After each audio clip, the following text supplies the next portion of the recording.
Okay, I know I said 4 square, but this is going to be mostly about 9 square. 9 square is like 4 square, but instead of 4 squares, there's 9 squares. Crazy concept, I know. It was actually really fun. It was like the only quote-unquote sport that I liked. But there's this little piece of crap that ruined it for everybody. I'm gonna call him Stacy, because why the heck not? So we'll be in a game of 9 square, and we'll be having a good time, you know. But then Stacy shows up. Oh god, it's Stacy. The game is ruined. Now, of course, I wouldn't say that in front of him, but I whispered it. The problem with Stacy is that he'll be like, serve to me, serve to me, pick me, serve to me. Okay. I wasn't ready.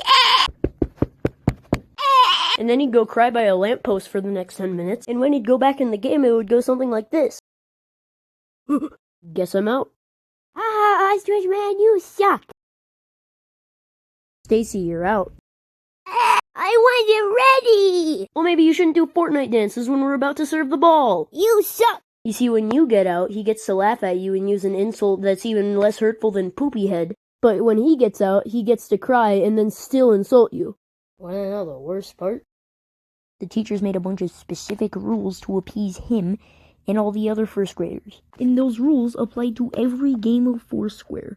At first, it just started with, you have to ask if everybody's ready before you can serve the ball. The teacher would just kind of stand there and stare at us to make sure we did it. Okay, guys, is everybody ready? Yeah! Okay, double check, is everybody ready? Yeah! Okay, triple check, is everybody ready? Yeah! But don't worry. It gets way worse after just a week. You can't volley, which was my whole freaking strategy. It has to touch your square. Let me play a little scenario that has happened multiple times with those stupid rules. I would have hit it before it got to the edge, but that would be against the rules.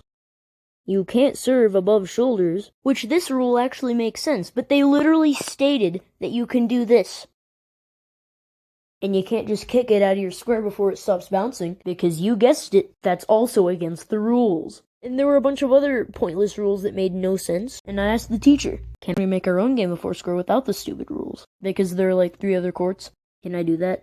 But what if one of the kids wants to join? I can just tell them to find a different game with different rules. Yeah, but that would be discrimination. If my character had hair, I'd be ripping it out right now. And I remember I was gonna bring chalk and draw my own game of 9.5 square. It's like 9 square, but instead of 9 squares, there's 9.5.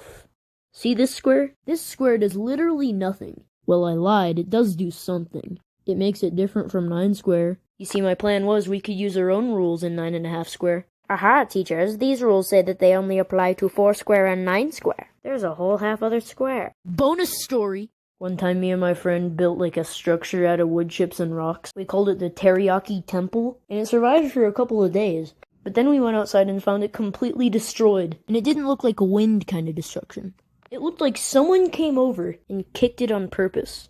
So we decided to rebuild it. And then a day later, there's friggin' Stacy telling me that I suck. Ostrich man, you suck. No. Yes, you do. No. Well, I'm going to destroy your birthday cake. I found the culprit. And then later that day, there was this thing going on where the classes go to other classes. And he was currently in my class. And I went in there to ask the teacher a question. And he was like, Ostrich man sucks. Doesn't everybody agree that Ostrich man sucks? Anyway, that's the end of the story. You know what? I'm going to try an outro. It's a spooky man.